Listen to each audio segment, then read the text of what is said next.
Well, good morning, good afternoon, and good evening, wherever you're listening around the world. A very warm welcome from London in the UK. Here is today's news about electric cars and the future of transport.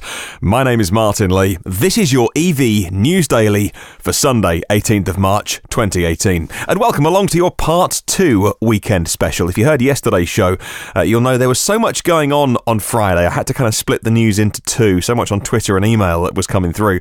Yesterday was all about the cars and the new announcements, so if you missed yesterday's program, you can go back and listen to that. We were talking about Ford's EV hybrids, the more powerful Renault Zoe, the Nissan Concept going into production, which will effectively be the Leaf SUV, and how Audi are going to use the VW Group's MEB platform.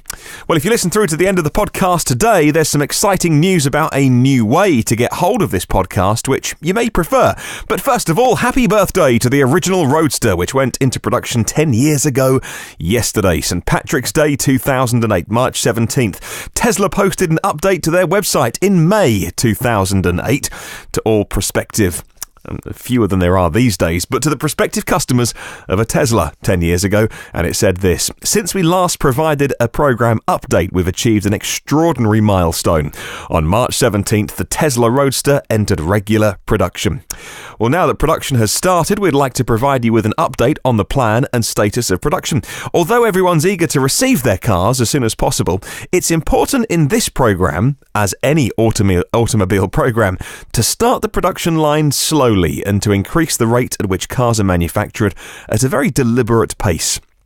This slow ramp, as they say, ensures a high level of quality even when the first cars come off the line. Inevitably, there are processes and quality issues that come up as one increases the rate of production, and a slow ramp rate enables us to address the myriad issues in a controlled manner. Remember that the Roadster is not just a new car, it's a new automotive paradigm.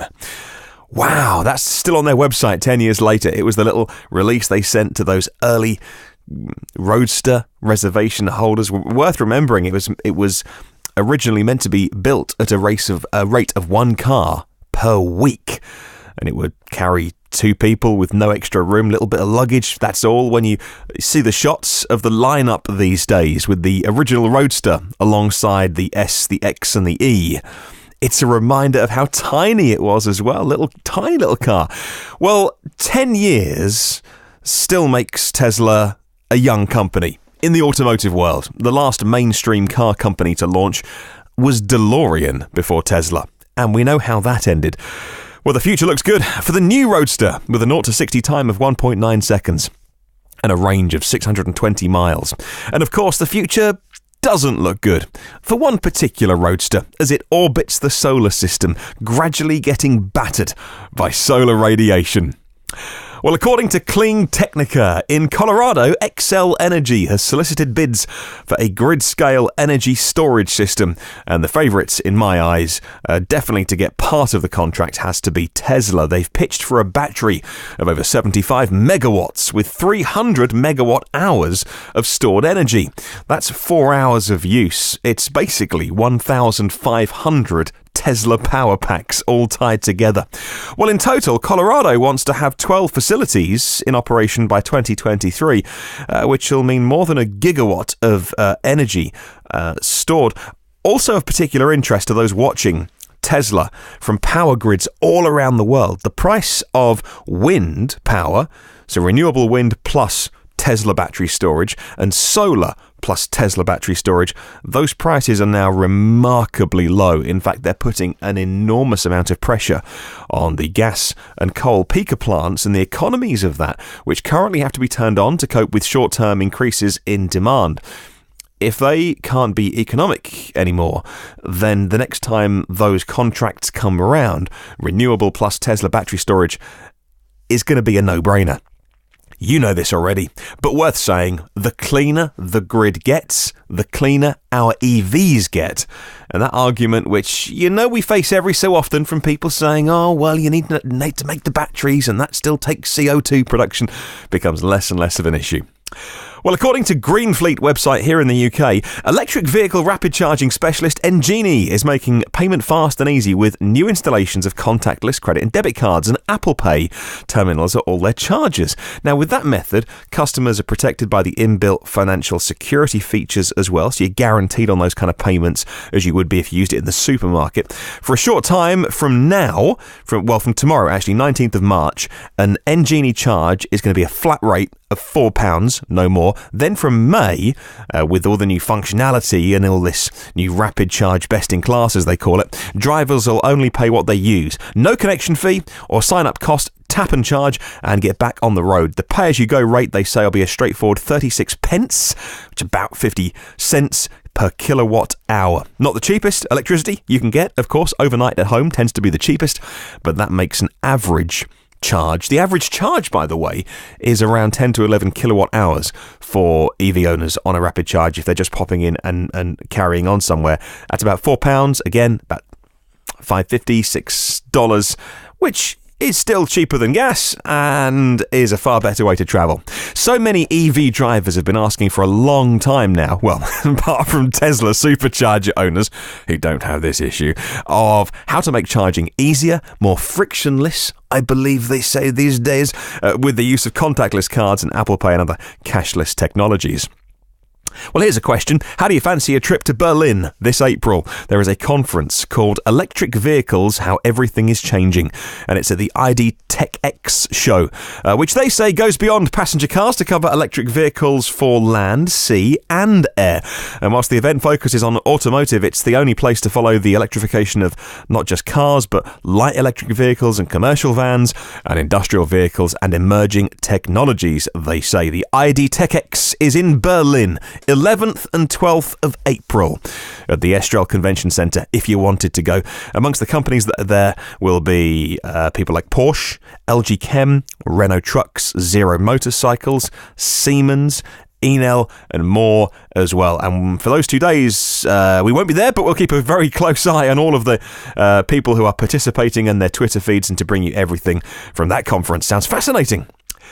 Well, Renewable Energy magazine report that of the 486 utilities in North America, that accounts for about 70% of all customers that they surveyed, 75% were either in the early stages of planning for EV charging or hadn't even started yet. They say that utilities have a key role to play in electric vehicle market growth as they fuel the electricity that they put into cars is the platform for the infrastructure we need. And as a leader in standards development, they say, in consumer education, SEPA, S-E-P-A, the Director of Research, Erica Myers, says our research shows that the situation right now is similar to what we saw with the growth of solar many years ago.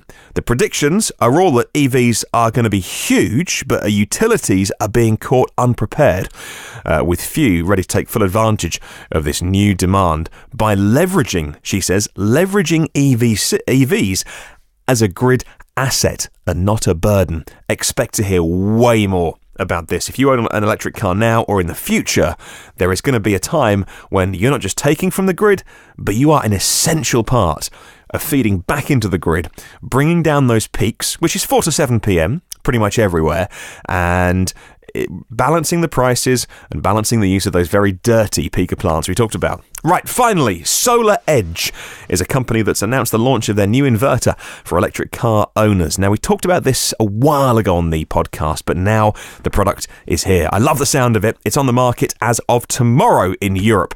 The combined inverter plus EV charger all in one can use a solar boost mode, and it draws power from both the power grid and your PV installation on your roof to charge up to 9.2 kilowatts, which is pretty quick actually at home.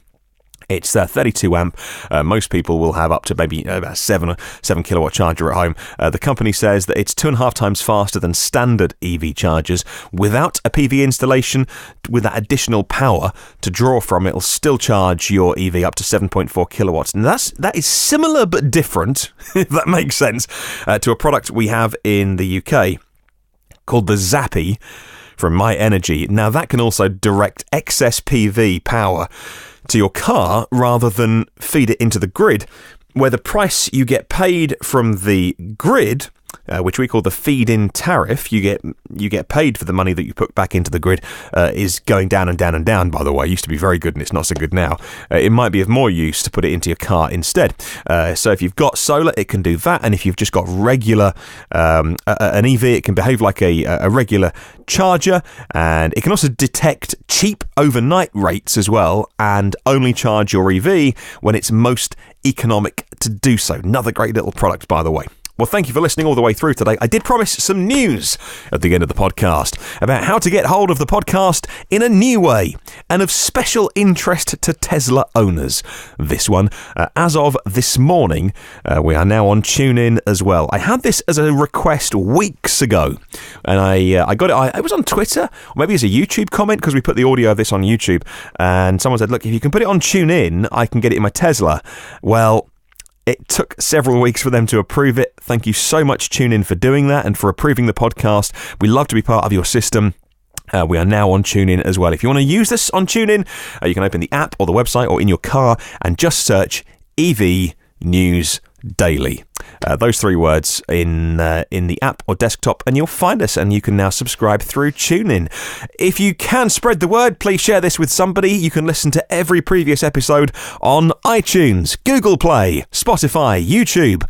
Tune in now, and the regular blog, evnewsdaily.com. You can subscribe. You know it's free every day. You get a new episode automatically, first and free, if you subscribe, and it would mean a lot if you could leave a quick review wherever you get the podcast. On Amazon Echo, we have a skill for your flash briefings called EV News Daily, and on Twitter, say hi at EV News Daily. Have a wonderful Sunday, and I'll catch you tomorrow.